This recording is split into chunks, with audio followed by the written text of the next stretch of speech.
show you today how to do a double Spanish plait in his mane. He's got a particularly thick mane, so a single running plait won't work. It tends to fall out in the middle. So what I'm going to show you how to do first is how to separate the mane all the way down the crest so that you've got half each on both sides. At the moment his mane's nicely brushed through. It's normally kept in long plaits. You've got to make sure that all the knots are out so that you don't get a knot halfway through your plait. Right, over here. So for this I'm going to stand on a bucket. What you stand on depends on how tall you are, how tall your horse is. It's always a good idea to get above the horse's neck if you can. So first of all you're going to need a comb so that you can separate the mane. And you're just going to get a parting halfway down, halfway through, and start separating it to both sides. So if your horse's mane naturally stays on one side, it will keep wanting to flop back over, in this case onto the left side. It doesn't have to be perfect. Again, this is why it's so important to make sure that you haven't got any knots in the mane. Otherwise you end up getting a bit of a mess.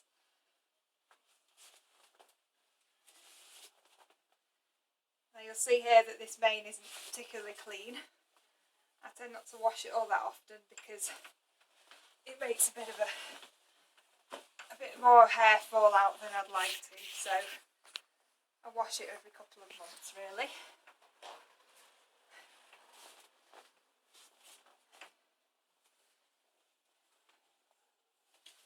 So when you are plaiting, you want to try not to have a freshly washed mane because it can make the mane slippy.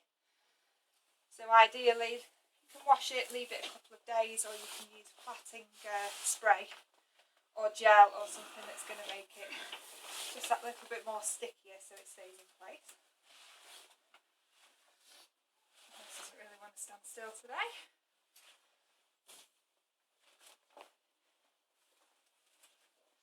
So it's a bit of a difficult job really splitting the mane, like I said before, it just wants to go its own way. It doesn't have to be perfect because nobody's really going to see the parting, they'll just see it from the side.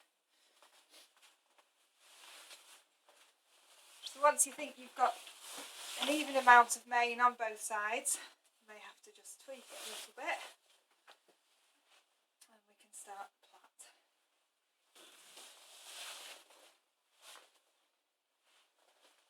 That feels about right. So what I'm going to do is start plaiting on the offside first, because otherwise that's going to get in the way because it's going to keep wanting to flop over. So we're going to swap sides.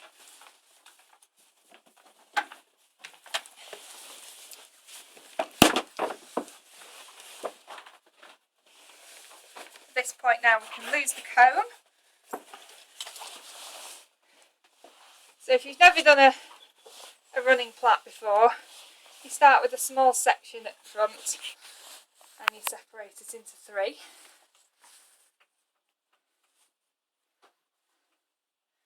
And you just start doing a few turns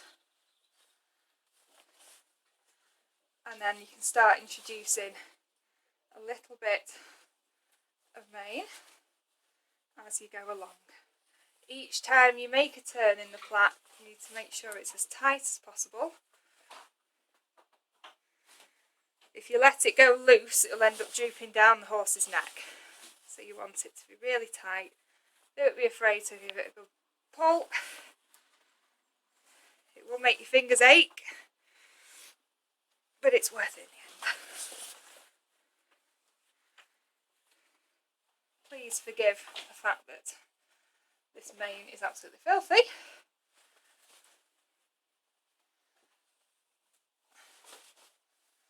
You ideally need a horse as well that's going to stand still and be very patient.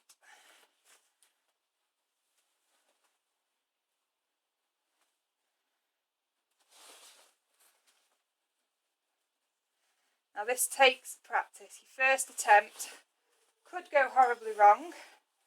It's taken me plenty of attempts to be able to do this plait correctly. my first plaits would always droop down the horse's neck or fall out within 5 minutes. Once the plait is in, you also need to avoid letting your horse eat off the floor or stretch his head too far down, because that can pull the plait out.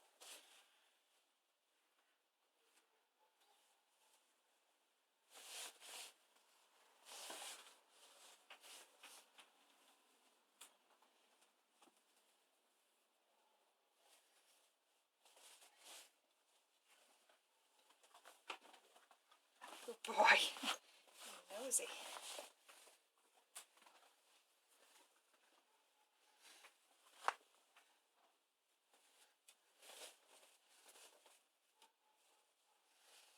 So I don't know if the video is any good for you to be able to see really what I'm doing. This is more to show you how to do the double plait rather than the plait itself.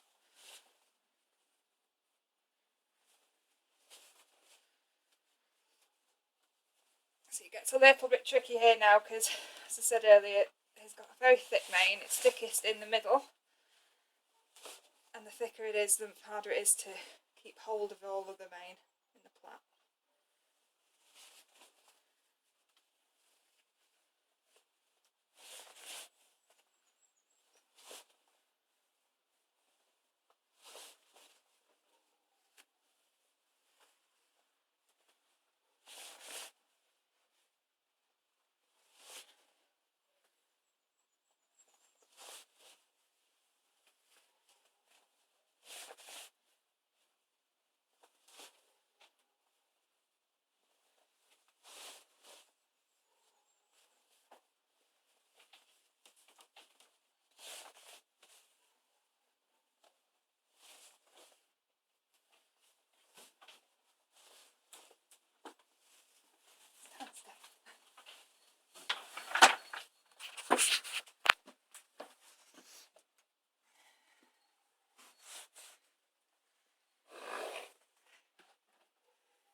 Oh, it's hard work being plaited.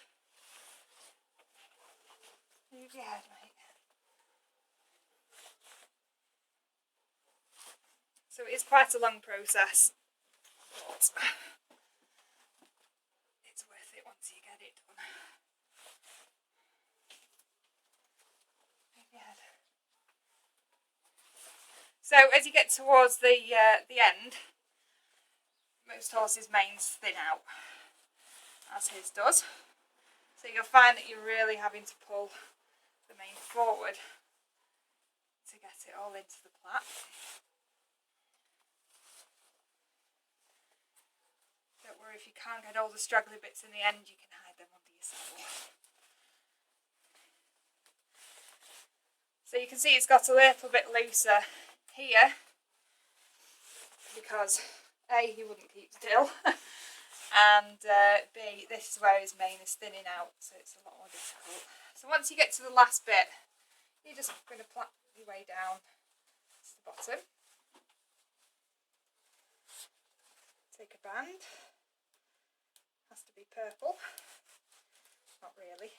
Black if it's a black mane, white if it's a white mane. Secure it.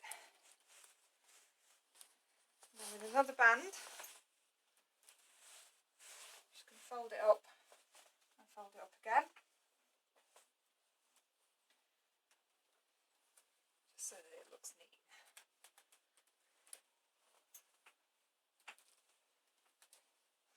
Okay, so that's one side. So again, practice makes perfect. This is standing nice on top of his crest because it's been put in tightly, apart from that little rubbish bit at the end there. So we'll go around to the other side.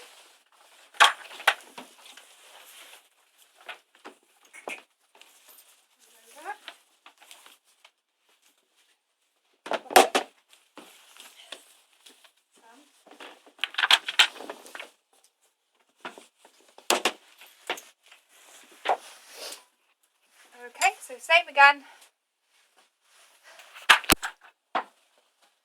You're going to go for a small section at the front, separate into 3 and start your plait. And everything's in reverse because you're on the other side.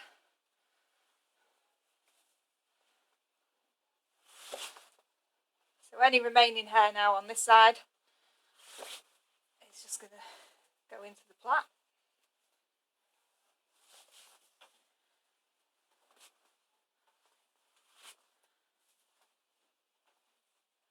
Trying to take smallish sections at a time. Again, if you take too big a section out of his mane, that will mean your plait starts to fall out.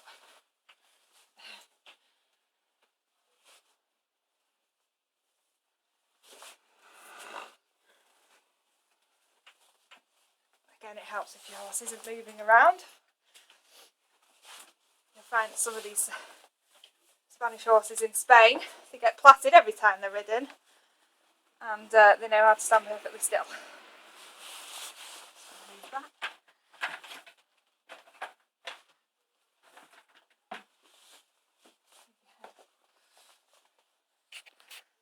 So again, just making sure you pull as tight as possible.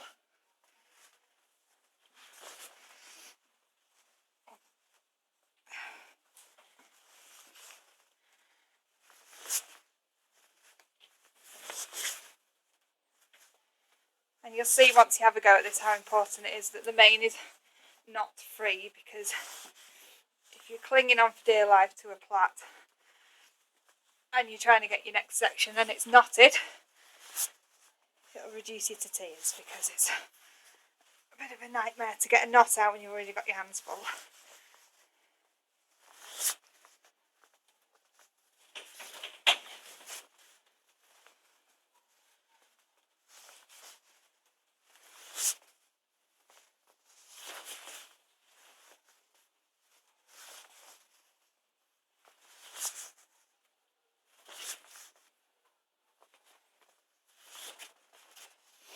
And then once the mane is complete, for parades and things like that, you can put ribbons in the mane or pom-poms in the mane.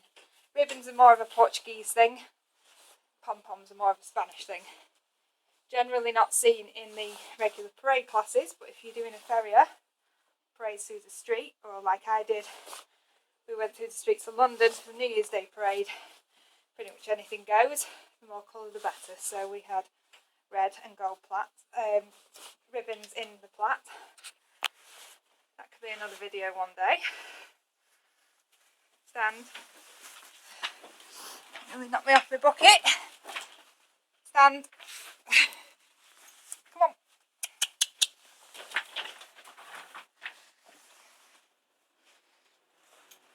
Horse is getting rather bored now.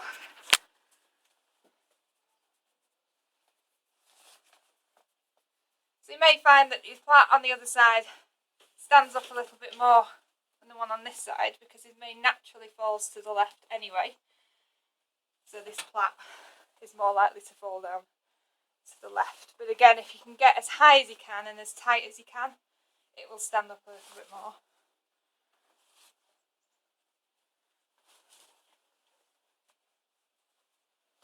This is a little bit rushed today. I'd normally spend a bit more time on it.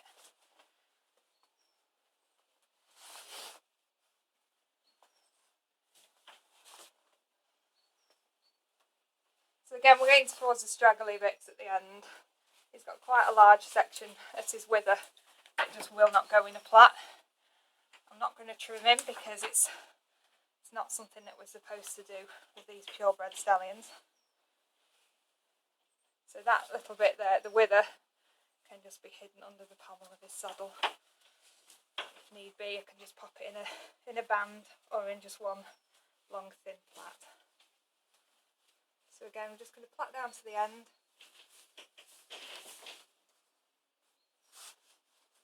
Taking a band.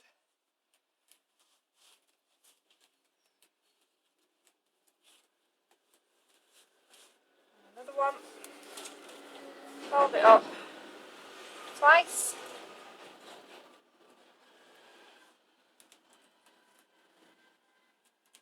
And then you're all ready for your ridden class. So, as you can see from the top, it's got a nice split down the middle, nice neat plait, even on both sides. That's how important it is to get it even on both sides with the amount of thickness. That's a completed double plait, and I hope that helps. Thank you.